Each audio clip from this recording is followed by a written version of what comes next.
Friends, आज का हमारा टॉपिक है what factors depends upon the resistance. ये एग्जाम में बड़ा इंपॉर्टेंट क्वेश्चन है, 4 मार्क्स का ये आता है। इसमें हमें यहाँ पे बताना है कि वो कौन से फैक्टर्स हैं जो जिनके ऊपर रेजिस्टेंस असरअंदाज होती है। The formula for the resistance of a conductor depends upon the following factors: length, area, temperature. You know that the resistance of a conductor is directly proportional to the length of the conductor. जितनी इसकी length होगी, जितनी ज़्यादा length होगी उतनी ही ज़्यादा इसमें resistance produce होगी। कम लेंथ होगी कम रेजिस्टेंस प्रोड्यूस होगी। इट्स अ डायरेक्टली प्रोपोर्शनल का मतलब होता है एक चीज़ ज़्यादा होती है तो दूसरी चीज़ भी ज़्यादा होती है, एक चीज़ कम होती है तो दूसरी चीज़ भी कम होती है। Now the next factor is the area.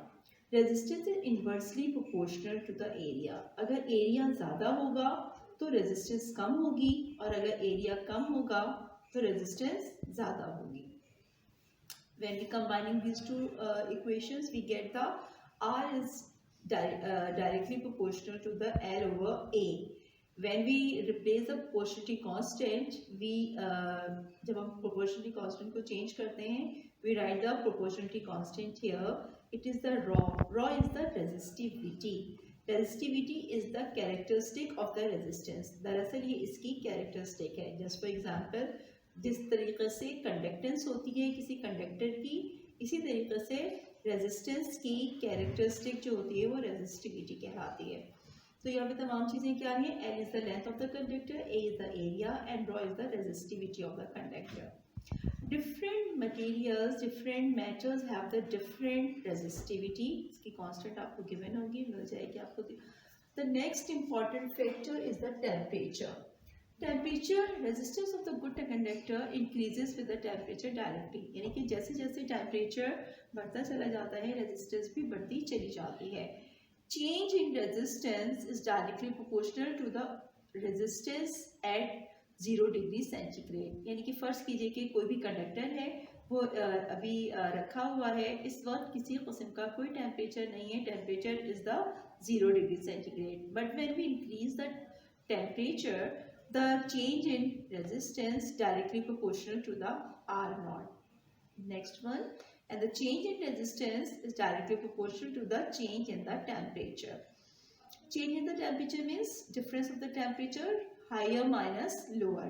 T2 minus T1. T1 is the 0 degree centigrade and T2 is the higher temperature on which the resistance should be have some certain temperature. It should maybe anyone.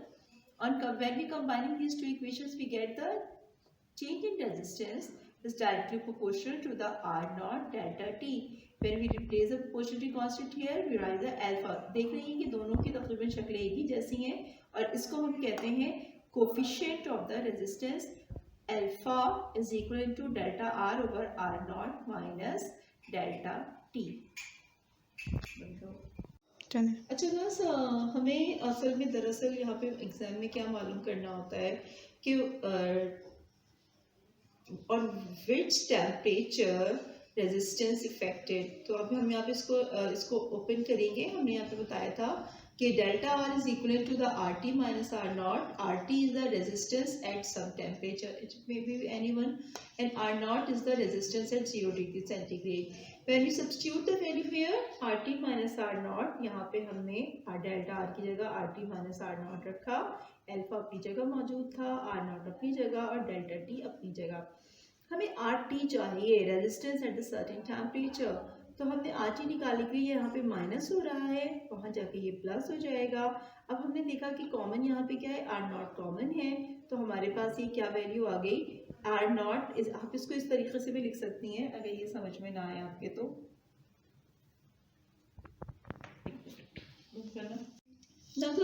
RT is equal to the R naught, ये वाला minus वहाँ जाएगा तो कि plus हो जाएगा और इन दोनों में हमने देखा कि R naught कॉमन आ रहा है, R naught ले लिया। RT is equal to R naught 1 plus alpha delta T. This is our required temperature, the resistance at the certain temperature. Students, आज हम आपको डिस्कस करेंगे कि how can the resistance can be combined. Resistors, it's called the resistor. Resistors can be combined in two ways. Number 1 series, number 2 parallel. Today I discuss the series combination. इसमें जो we have the three resistors R1, R2, R3 and these are connected. इस तरीके से connected नहीं है, बिल्कुल एक दूसरे के साथ जुड़े हुए हैं। पहले एक लिया, उसके बाद R2 को उसके दूसरे वाले से इसको सीरियली, इसको सीरियल का मतलब होता है एंड टू एंड। क्या कहलाता है ये?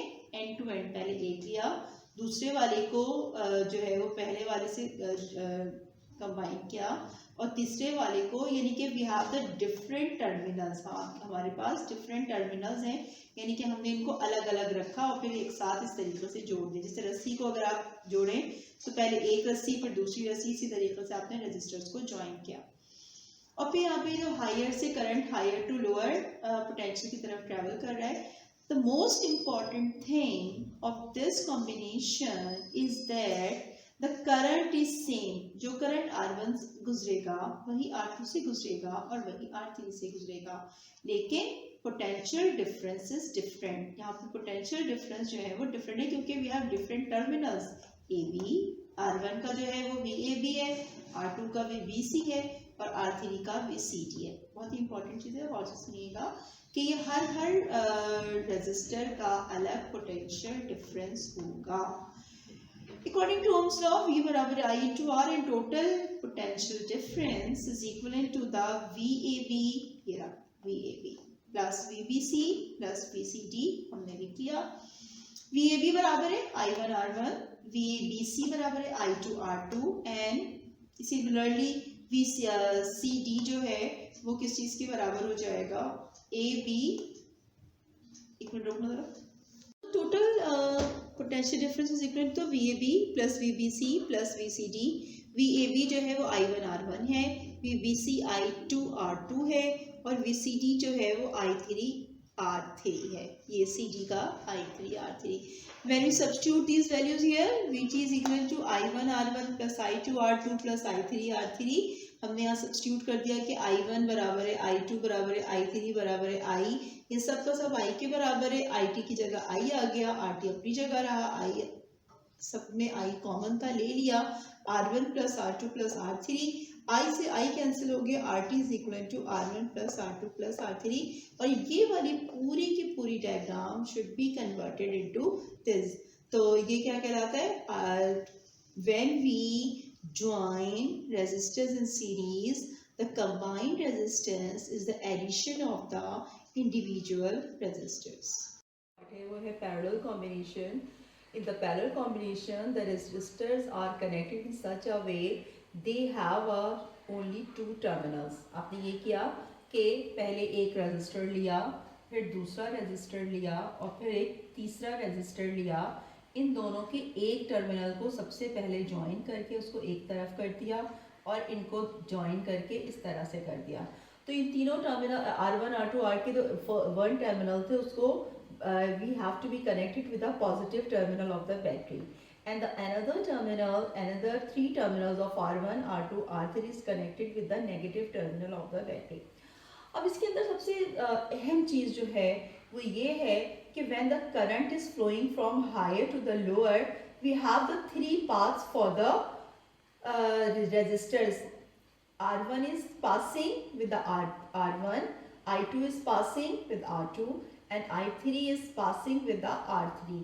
The main thing is that the current is different. यहाँ पे जो सबसे अहम चीज़ है वो ये है पैरेलल कॉम्बिनेशन में कि करंट की वैल्यू मुख्तलिफ होती है। Current should be divided and potential difference is same. यहाँ पे क्या होता है, दूसरा अहम पॉइंट है कि पोटेंशियल डिफरेंस जो है वो क्या होता है, वो सेम होता है। यानी कि VAB जो है ये टोटल है, ये टोटल पोटेंशियल है।